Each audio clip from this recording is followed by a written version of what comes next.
This is Rob Carbone, and you're listening to BD4, where there's no better way to get your Yankees and Knicks analysis.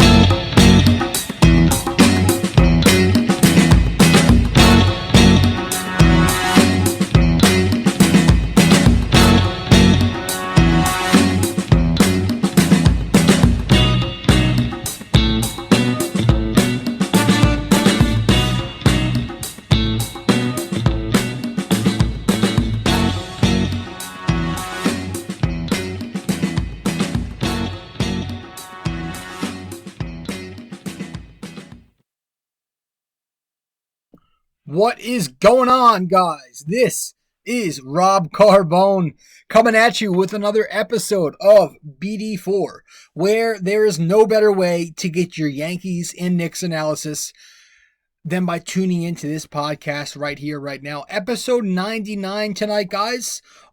As you are listening to this, it is April 5th. It is a Sunday morning. Hopefully, you're enjoying your Sunday morning. My favorite day of the week. I know that's probably an unpopular opinion, but being an Italian, I love Sundays. It's always fun, but I don't know where I'm going with this. I'm kind of going off topic. So, let's talk about the Knicks tonight. Obviously, there's nothing else to talk about right now with baseball, so I've had to just stick with off-season shit, free agent shit with the Knicks, and that's what we're going to talk about. Once again, probably coming up on 6 straight episodes right now for the New York Knicks.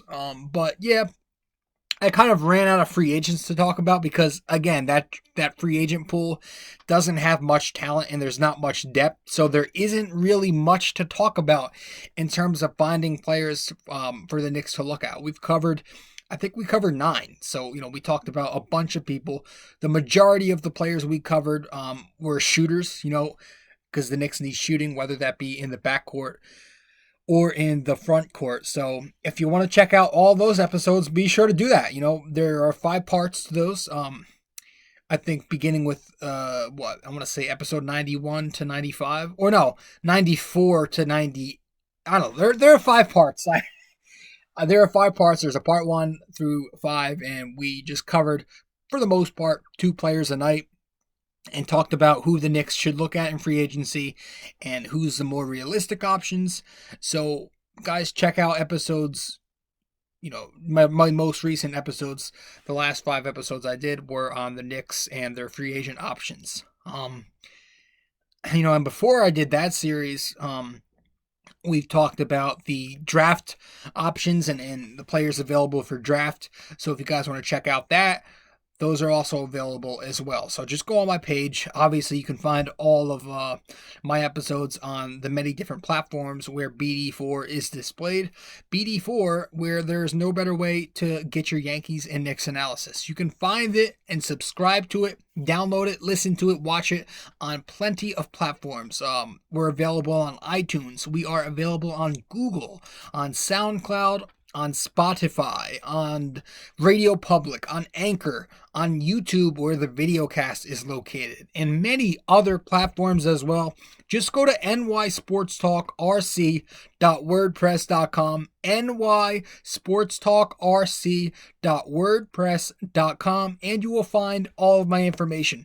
There should be a tab called Outlets on that front page. Click on that tab. It'll take you to a page that displays every single platform for the podcast and also all of my social media outlets. All right. So, guys, thank you so much for tuning in. But tonight we're kind of going to talk about something a little bit different, I guess. Just kind of an overhaul of everything and just kind of a review,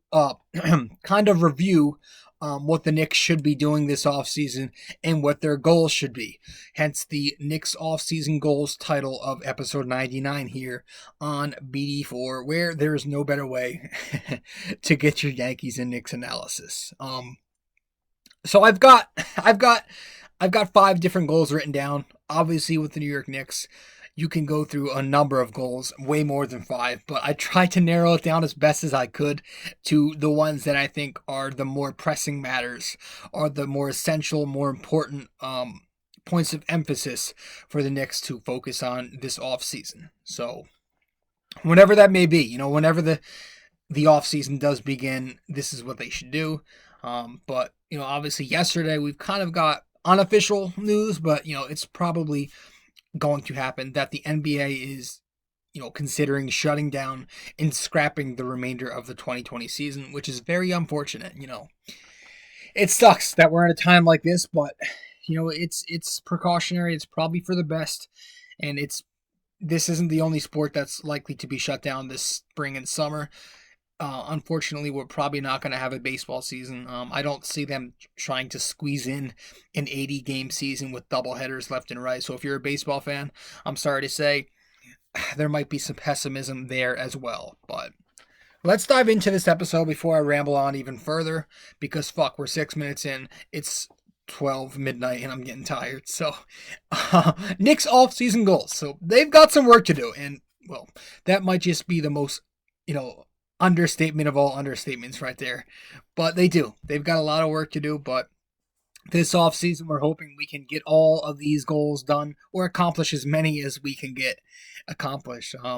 But the first thing I have written down, and I'm reading off some notes, so apologize if you're watching the video and I'm not necessarily making eye contact, but I'm trying to read off my notes. I wrote a lot down because I've got a lot to say. But first thing I have written down, the first goal I want them to or the first point of emphasis here, I guess, rather, I just want them to find a point guard through the draft. Find a goddamn point guard because, shit, we need a point guard. And in parentheses, I have through the draft because free agency or just via trade, I don't think the talent is very shallow. There's not much depth into this in this free agency, in this trade market either. And I don't think it's worth the overpay either. The CP3 trade that everybody's been talking about, I don't love that. The contract and the age, not a good combination there, especially with the injury risk he has. And I just don't like... I love Chris Paul. He's a Hall of Famer. He probably should have a ring by now. But the ball time, he's a ball-dominant point guard, which is supposed to happen, but as a veteran, I'd rather not let that happen. I want my young core getting more ball time. I just feel like having CP3 wouldn't be the smartest thing to trade for somebody like that. It's a stopgap type of move, and I don't like shortcuts. I don't want the Knicks doing any kind of stopgap kind of moves. Same can be said for DeMar DeRozan. Cost, age, ball time, shot attempts, stopgap type of move where he's just not going to be here. He's not your future guy, obviously, and neither is somebody like Chris Paul, as they're both over 30 and their prime years are either behind them or soon to be behind them. But I just feel like when it comes to drafting, getting a point guard, the Knicks just have to focus on the future right now, and the only way to do that is by getting one through the draft.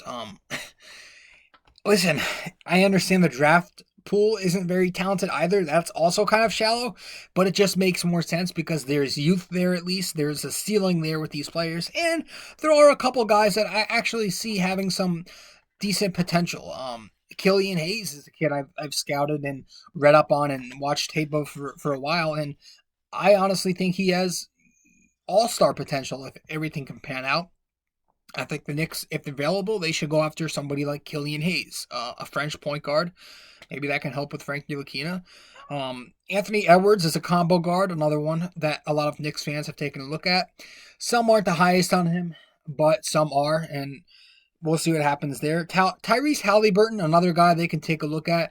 And we've covered all these players in episodes previous to the last couple of weeks. We've covered a bunch of draft prospects, but just reviewing it. Tyrese Halliburton is more of a backup, more of a safe plan, a guy with a higher floor as opposed to a higher ceiling, but he's definitely an option. And then there are Cole Anthony, the LaMelo Balls of the world, who I wouldn't particularly look at first. They're more like last resorts to me, but they're options. Killian Hayes is probably the guy I want most, though, for sure. And I think if the Knicks can get to that point where he's available in the draft, that's got to be your point guard to look at, and that's got to be the guy you try and attack and draft. But yeah, they definitely have to look in the draft in terms of getting that backcourt, stabilizer, because it's the free agency thing, the trade market, not very good right now. Terry Rozier, another guy I'm not really looking at as being that point guard of the future.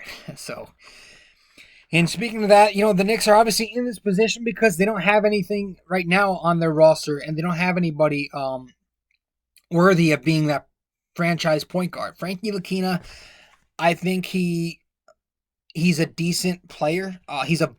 But I don't think he's worth the lottery. I don't think he's a guy that's going to be your franchise starting point guard. What I think Frankie Lakina is and can be is a viable defensive wing to come off the bench, right?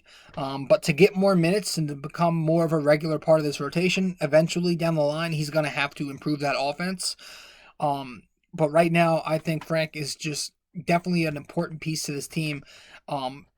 As a viable defensive wing who can defend numerous positions and one of the better perimeter defenders in this game. I'm not afraid to say that. I think that's a fact. But as for him being your starting franchise point guard to look at down the line, I don't think that's a possibility. I don't think he has the talent to do that. But obviously, if worse comes to worse, the Knicks can't find their future point guard this offseason, then you have to keep starting Frank for now, which I have no problem with if worse comes to worse. But hopefully we can find that point guard in the draft because Frank right now doesn't look like the future in terms of being your guy at point guard, for 35 minutes a night. DSJ, obviously he was, he's went from one-time promising prospect to a potential bust, and that's a shame to say. It's a shame to have to see things like that happening to him. I don't think he's a part of this future. I think he actually wants out anyways, as you remember. You guys, towards the end of the season, he kind of, or before the trade deadline, really, he was kind of pushing for an exit strategy. Obviously, didn't happen, but we've heard the rumors that he wants out via trade. But I don't think he has a long-term plan here. I don't think he'll make it in New York. And then the other point guard on this roster, Elfrid Payton, is who he is at this point. He's an okay backup. I don't think he's fit to be the starting point guard of this future. He ices out guys like R.J. Barrett, Mitchell Robinson, and the rest of the young core when he's on the floor. A lot of time he'll stat pad with Julius Randle, and they'll just play their two-man patty cake game. And Payton can't shoot. He can't really score that well. And he's a guy who has kind of reached his ceiling already. 6 years into his career, the same exact player he's been since his rookie season, where he's a good distributor off the drive and kick, and he will score an occasional layup here and there to give you 8 to 10 points. But at this point, guys usually start developing and progressing in years 2, 3, and 4. He's entering his seventh season in the league next year, and he's still been the same exact guy every year, 10-5, 10-5, 10-5. And while that's good to be consistent, those are consistent, decent backup numbers, not a franchise cornerstone to build around at the point guard position. So DSJ, Frank, Payton, none of those guys are guys you want to build your team around just yet, at least with the former two, with DSJ and Frank.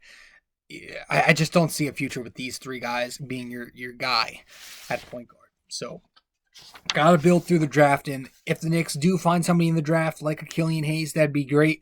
But I just want to make sure they get a guy who can do a certain amount of things, and these next few things I am about to list are essential. The Knicks need somebody who can, first and foremost, somebody who can run pick and roll, right? We need somebody who knows how to run a proper pick and roll.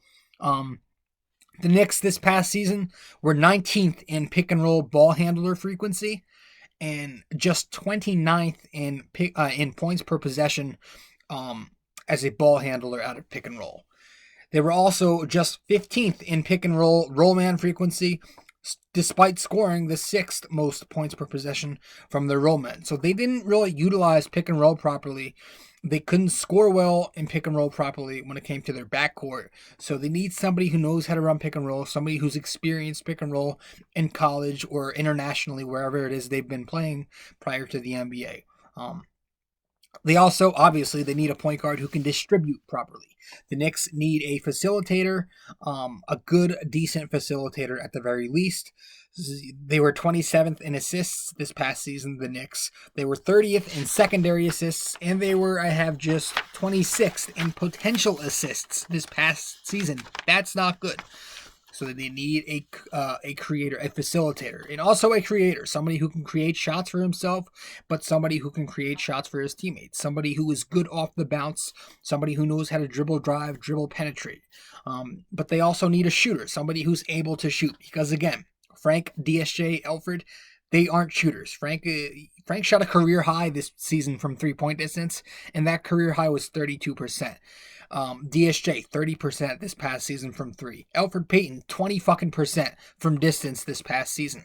They need a point guard who can shoot. That is essential. That is so big in today's game.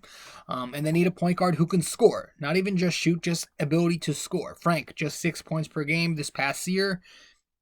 DSJ, the same thing, 6 points a night. Alfred Payton, 10 points a night. Big whoop. They need somebody who can score.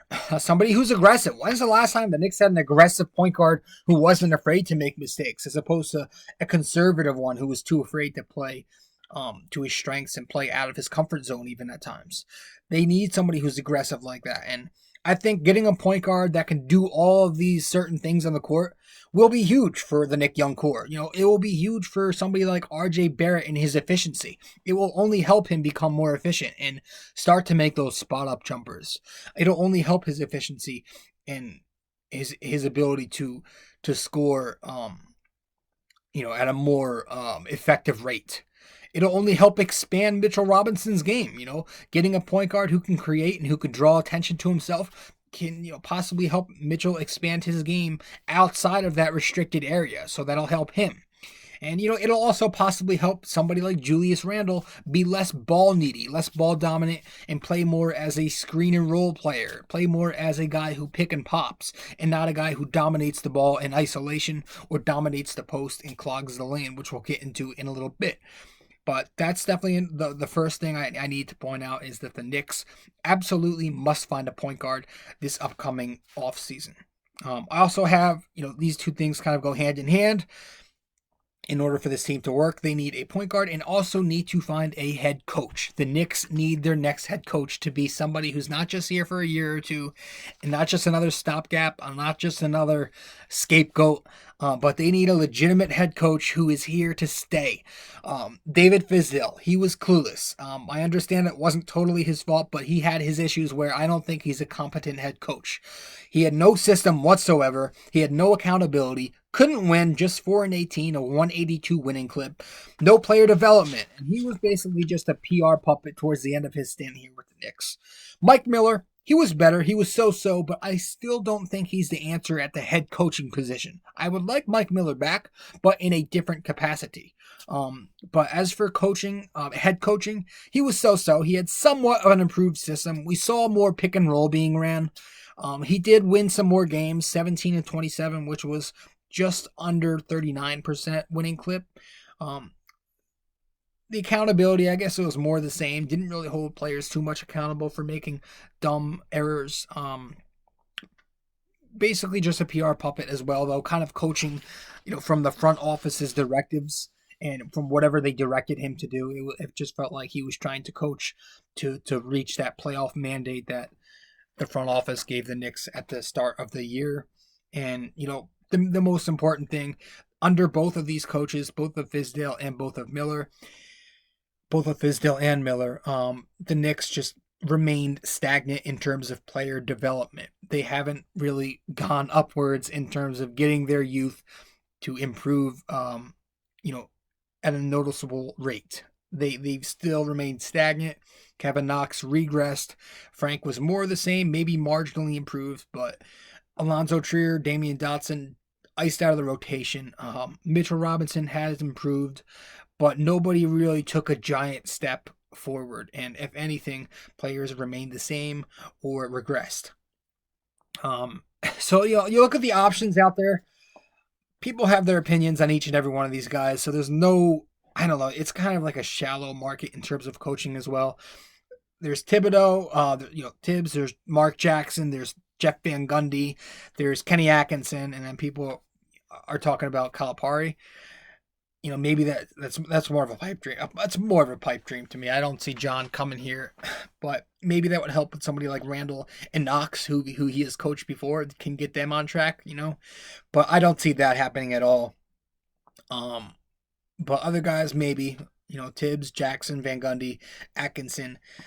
There are some others that I'm not remembering at the moment, but some guys are out there. But whoever it is, man, I just listen. Focus on the points of emphasis that Fizdale and Miller didn't. Right, get a legitimate system with a proper brand of basketball being taught that focuses on shooting threes, passing, and playing hard-nosed, old-school Knick defense on the other end. Those are the three things I want them to focus on the court.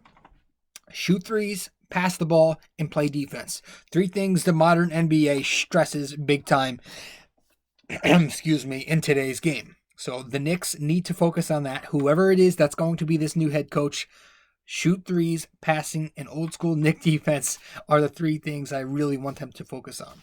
But obviously we want them to also optimize the talents of this young core and use Randall the right way to where he is no longer a burden at times. We've talked about this. Again, use him off the ball more, not so much as a point forward, but as a more of a prototypical power forward who plays downhill, which he is. He needs to use his strengths more, and somebody who can help get him back on track, as well as somebody who can help grow this young core and not remain so stagnant in that player development area. Excuse me.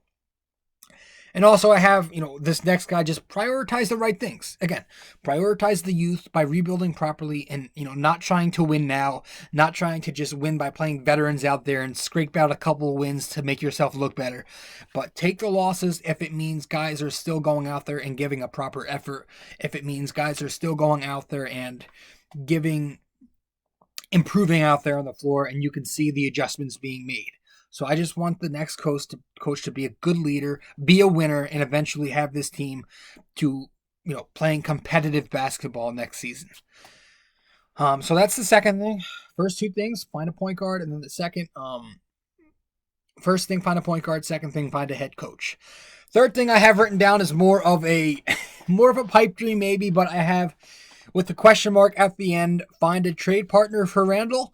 Maybe. Obviously, in season, it was reported later on after the trade deadline that the Knicks were on the brink of trading Randall to Charlotte for Malik Monk and Terry Rozier. That, to me, would have been a terrible trade just because of the bad return package. So if you're going to trade somebody as talented as Randall, make sure it's for something that'll give you a much better return. Unfortunately, I'm not sure how much teams are out there looking for somebody like him. Maybe a CP3 trade will get Randall out of here. But again, I don't love the CP3 idea. So it won't be easy, especially trading a guy with a contract, of $63 million tied to his name over 3 seasons. An $18 million annual value, and making that much money for a guy who's not a number 1 or even a number 2 is extreme overpay. So that's going to make it difficult for somebody to trade for Julius Randle unless there are draft picks attached to him or young assets as well attached to him as well in a trade. But I don't know, man. I'm not the biggest Randall fan, obviously. I just don't think he fits here right now.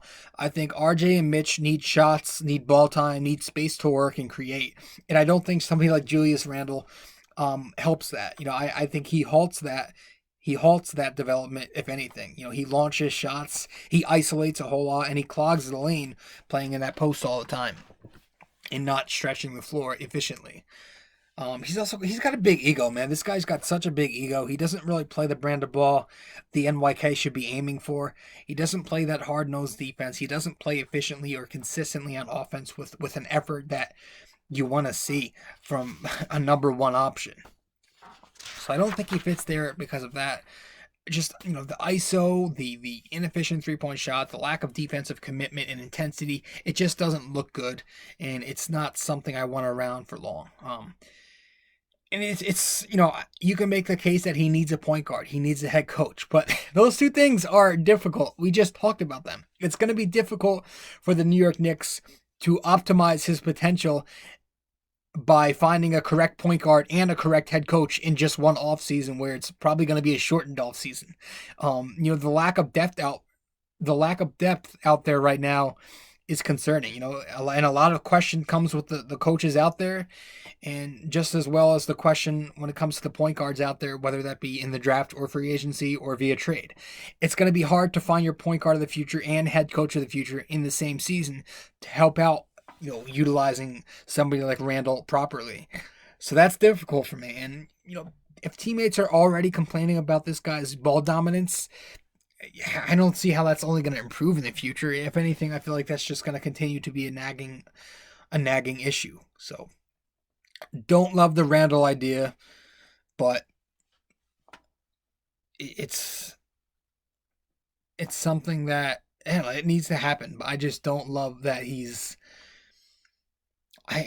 we're kind of in a difficult situation where we kind of just have to hope that we get these players around him to, we get this point guard of the future and a new head coach. That's just it sounds so difficult to me. And it's not I just don't feel like it's that easy for Randall. Okay, we get our point guard and our head coach, and now he's going to play so efficiently and be so much better. It just doesn't sound right. It sounds too easy. It's more difficult, if anything, when it comes to, when push comes to shove. I feel like that's just not going to happen the way it sounds. But we'll see. I also have written down, it's time to scrap the veterans and those short-term contracts. And this offseason, they need to get as much cap space as possible so they can, utilize their optimize their talents on their roster and hopefully find better shooters. But yes, scrap those short-term contracts and shred those veteran contracts and get them out of here. Bobby Portis expected to opt out of his $15 million option in 2021, so that's good. He'll likely be out of here by then. But, also guys on one-on-one deals like Taj Gibson, Wayne Ellington, Elfrid Payton, and Reggie Bullock are all owed just $1 million next season. So that is easy to waive. Easy to waive each and every one of those guys. So if you can do that, if you can let Portis walk, Harkless is on an expiring deal to be an unrestricted free agent.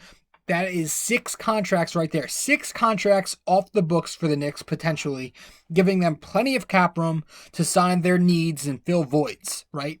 Plenty of cap room to go out there and do what you need to do. Fill those voids. So if they can find a way to get rid of as many vets and as many short-termers as possible, dump some salary off, and clear cap room, that will be tremendous, because now, say that happens, they can go find shooters. And I said find shooters, not shortcuts. Find shooters this free agency and not shortcuts again. Learn from your mistakes. We've talked about this in previous episodes. Find shooting that can complement your youth. Gallinari is an option. Joe Harris is an option. We've talked about Davis Bertans, Dario Saric, Bogdan Bogdanovic, Christian Wood, a good stretch 4. And, I'm sure there are some other guys out there who can shoot the ball as well in this free agent pool. So leave the star chasing for 2021. Like that's going to happen anyways. But for now, just learn from your mistakes. Don't go signing 15 more power forwards. Sign guys who can shoot the ball to make this team more modernized and just put a respectable product out on that court at least, and show that you're at least improving by getting this team to become more stabilized on the perimeter, by not star chasing or not just spending to spend, but spending it on the right things. So before you go star chasing, set your foundation first. You don't want another KP situation where you have a disgruntled star on a team that doesn't have the correct surroundings. Go get your shooters that complement your core, make your product more competitive, and if that so happens, if the Knicks can do that, find shooters that make them a better product next season, then maybe we can talk about being more enticing for the next upcoming free agent class in 21. But yes, I think they need shooting. That's what they should be aiming for this offseason, if anything. If they go into that free agent pool, it should be for shooting and shooting only. I also have the last thing on the list, I think, right? Let's see. Yeah, the last thing tonight, not much, just repair the front office and kind of rebrand a little bit. Earlier today, there were talks of Allen Houston and Scott Perry being involved next year. Ian Begley actually quoted, I wrote down a quote he had, excuse me, no, I'm not sick. Ian Begley said, "If I'm a betting man, I would bet today that Allen Houston and Scott Perry have some role with the Knicks under Leon Rose next season." So take that as it is. I like Houston, although he's kind of inexperienced at the NBA level, when it comes to coaching. So that's going to be a question mark. Scott Perry, I've heard 50-50 on him. Some people like him, some people don't. Some people want him back in a different position, not as a GM. Some people just want him out of here, and they feel like if the Knicks are going to rebrand that front office, they need to restart all over again. And I'm kind of more on that side. I feel like just get rid of everybody and kind of start fresh. A clean new page. But we'll see. I don't want to talk too much about that. Elton Brand was also brought up a couple days ago on April 1st. Now, I originally thought that was an April Fool's joke because I don't like the job Elton Brand, Alfred. I don't like the job Elton Brand has done in Philly. I think he's done a poor job in terms of retooling their roster. The Jimmy Butler thing, Tobias Harris, Markelle Fultz, Dario Saric, she got rid of him. He made some poor deals, didn't really retool them properly, didn't surround Simmons and Embiid with much. He surrounded them both with weak perimeter shooting, which is the absolute no-no when it comes to surrounding those two guys. You need shooting around them because both of them are not going to give you that. And Knicks fans, from what I'm hearing around the fan base, Knicks fans don't want Elton Brand around. I don't like him. I don't think anybody in Nickville want him, running this team as a GM. So just, all in all, just give me fucking competence in this front office. Just establish some kind of identity that's a positive identity. Rebrand yourselves. That's going to be Steve Stout's job, to rebrand this front office and give them a better look and kind of walk the talk as well, though. Leon Rose, Steve Stout, they've got some work to do for this Knicks team. Go out there, find your point guard. Go out there, find your head coach. Go out there and try to find a partner for Randall. I don't know. Go out there and find shooters to complement your core. And just find a way to get the Knicks back to being a competitive product on that court. So if we can go out there this offseason and do these 5 things, these 5 goals here, and accomplish them, that would be tremendous. But the odds of that, we'll be right back. How about that?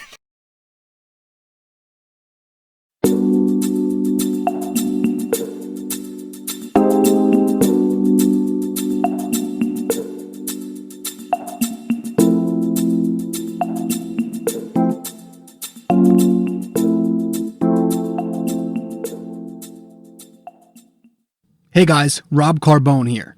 Really quick, I just want to talk to you about Anchor.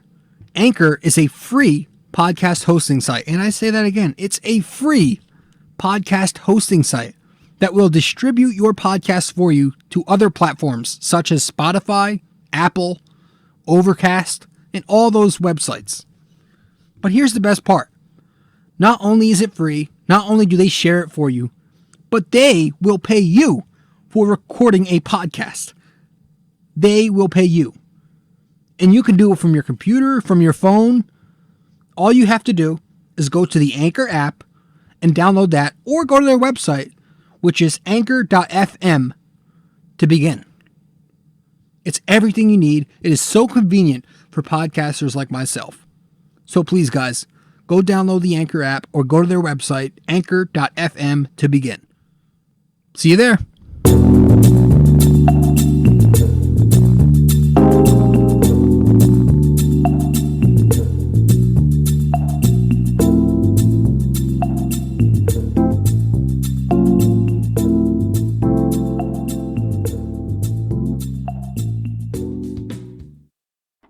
I actually think that's it. I don't think I have many more things to talk about tonight.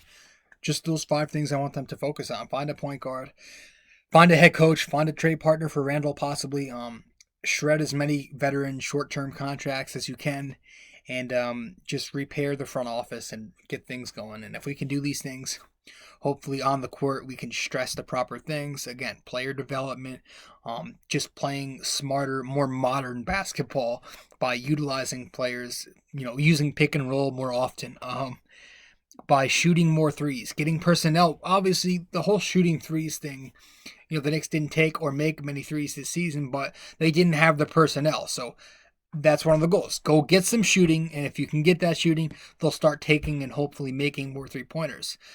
Pass more. So shooting threes, passing, and playing defense. Those are really three things I want them to stress on the court this season. And a lot of that, again, has to do with personnel. So it starts with that front office. They've got to put together a much better roster, and hopefully it's a much better roster construct than we saw this past season. But that's going to be it, guys. That's just me. Doing episode 99 tonight. This has been Rob Carbone, your host of BD4, where there is no better way to get your Yankees and Knicks analysis. Episode 99, Knicks offseason goals. That's going to be it. If you haven't subscribed yet to BD4, be sure to subscribe to it on iTunes, Google, SoundCloud, Spotify, Radio Public, YouTube, and plenty more platforms as well. Located on my website, nysportstalkrc.wordpress.com, nysportstalkrc.wordpress.com. Go to that website, click on the Outlets tab. Right there should be a page that displays everything you need to know about me, my social media platforms, my podcast platforms. So, guys, thank you so much for tuning in. This, once again, has been your host, Rob Carbone, and I did episode 99 tonight, guys. We're coming up on 100. Not sure when that's going to be. Not even sure what it's going to be covering on. I don't know if I'm going to do a Yankees episode or a Knicks episode. Is that a motorcycle at fucking 12:30 midnight? I don't know. That scared the shit out of me. Guys, thank you so much for stopping by. This is Rob Carbone, your host of BD4, and I'm signing out. Ciao.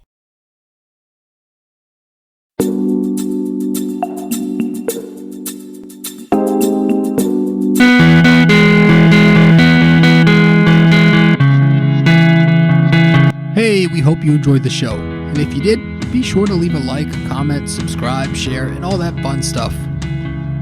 If you want to follow BD4 on all the different platforms we have, all you have to do is go to my website, nysportstalkrc.wordpress.com. Once again, that's nysportstalkrc.wordpress.com. Thank you guys. I'll see you next time. Ciao.